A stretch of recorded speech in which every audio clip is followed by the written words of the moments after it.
your host, Dawn Arbor. Welcome to today's episode of The Porch. Our guests for this episode have come from various parts of Florida and are here to share some of their experiences in the all-colored town of Eatonville, as well as out in the Everglades, affectionately referred to as the Muck. Here with us today, we have Joe Stark, first mayor of Eatonville, Janie Woods, Joe's wife who lived with him in Eatonville before going to the Everglades, Nanny Crawford, who raised Janie in West Florida, and Virgil Woods, also known as Tea-Cake, Janie's third husband who brought her out to the Everglades. Let's start with Nanny. Nanny, you had a difficult background as a former slave and victim of sexual abuse.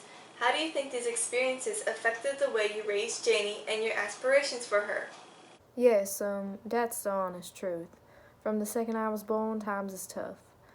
I was always living in fear. I had to protect her and save the one I loved the most, running away, hiding in the swamp, and hoping the good Lord would save us both.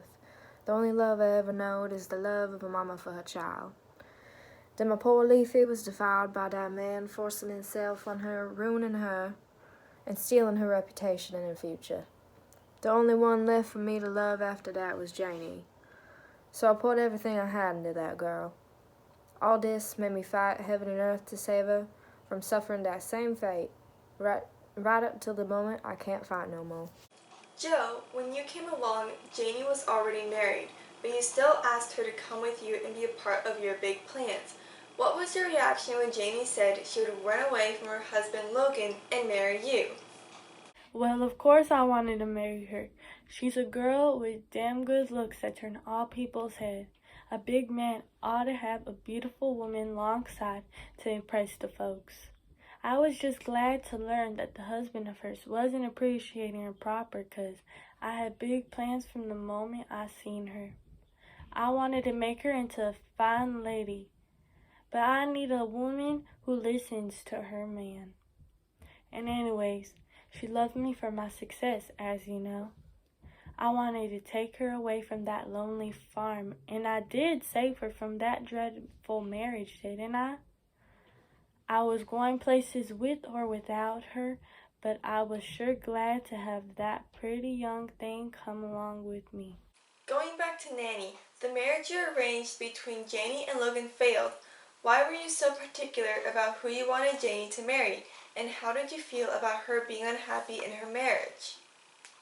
When I saw Janie kissing that good-for-nothing Johnny Taylor over my gate, I knew there was no time to wait. My Janie done found her womanhood, and I had to act fast. I had a chance to end the curse of ficting the woman in our line. I was particular about who was to marry Janie, 'cause she needed someone respectable to look after her. By my estimation, Brother Logan Killick's fit the bill just perfect.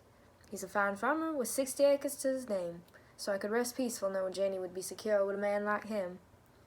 It worried me terrible that she's so unhappy about not having no love feelings in her marriage. I prayed to sweet Lord Jesus to change her mind. I did the best I could by her and left the rest in his hands. Janie, after you and Joe arrived in Eatonville, Joe quickly made a big impact on the town and became its first mayor. How did you feel about being his wife?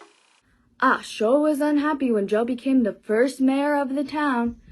As much as I enjoyed living in that huge house and wearing all them fancy clothes, I never was able to truly make friends and talk to people and get to know them. Joe put me on a high chair and kept me from everything and everyone. For example, I had to wrap my hair every day I went to work in that wrench store, 'cause Joe couldn't risk another man seeing me and my hair and starting to adore me. I felt like I couldn't be my true self around Joe, 'cause I had to be the wife that he wanted me to be. I had to learn to bite my lip and bury my true feelings inside to make Joe happy. Joe, you were very successful in developing Eatonville into a proper town, but the townspeople noticed how assertive you can be in getting what you want, even with your wife. What made you feel you had to control Janie the way that you did? Well, I've always set out to be the big voice somewhere, but I knew I could only do that by taking charge myself. That's the man I is, and Janie knew that when she come with me. Oh God, she's the most beautiful girl I've ever met, and I don't want to lose her. But She gotta remember who's boss. You know somebody gotta think for women. Janie, I love her, but she don't say nothing, so I'm guessing she finally learned her place. I gotta do what's best for both of us. She needs to be a proper mayor's wife and do as she's told. I don't want people thinking I'm soft. Nah, and I wouldn't call it controlling either. More like helping her to be the fine lady she ought to be. Tea Cake, you came along after Joe was gone and treated Janie in a way that was very different from what she was used to. Why did you keep asking Janie to do activities with you she normally wouldn't have done with Joe? I just always knew Janie was special from the moment I saw her. I never saw no reason Janie couldn't play no checkers or go night fishing or learn to shoot, just like anyone else. Janie's got good sense in her head, and she's plenty able. She just needed a chance. I think that it's important to respect a woman, and Janie is smart, like I said, so I never doubted her. Once she learned all them things, it gave us a lot of opportunities to do them together. I think the most important thing in a relationship is spending time together. Fact is, I can hardly stand to be apart from her.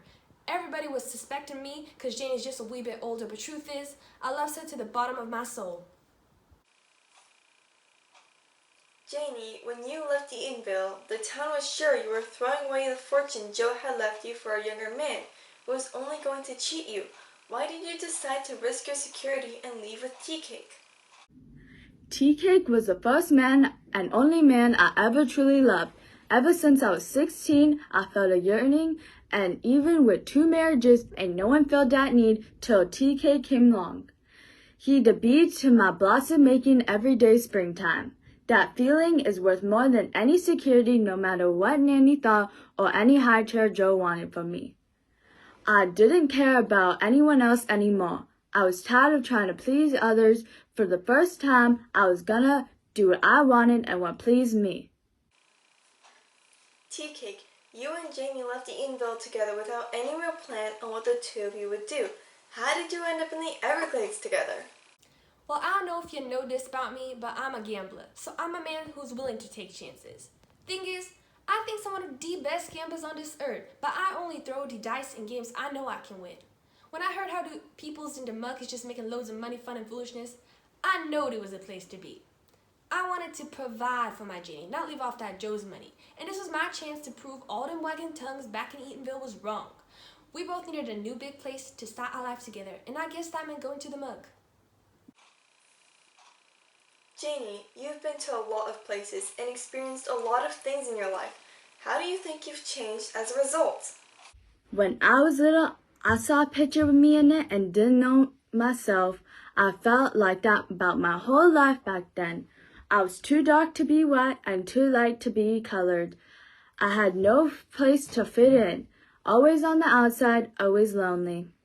Then I met Tea Cake, and that changed my whole life. I finally felt like there is someone who respected me and truly loves me. Digging around there on the monk, I uncovered my real self. I had to go to the horizon and back, but I can finally say I know my own true self. Wow. Well, that's all the time we have for today. I want to thank all of our guests for sharing their fascinating stories with us. Nanny's resolute survival of sexual abuse, Joe's aggressive quest for success and control, Tea Cake's steadfast devotion to the woman he loves, and finally, Janie's tale of transition, growth, and self-discovery is an inspiration to us all. And to all of our viewers out there, don't forget to join us again tomorrow here on The Porch.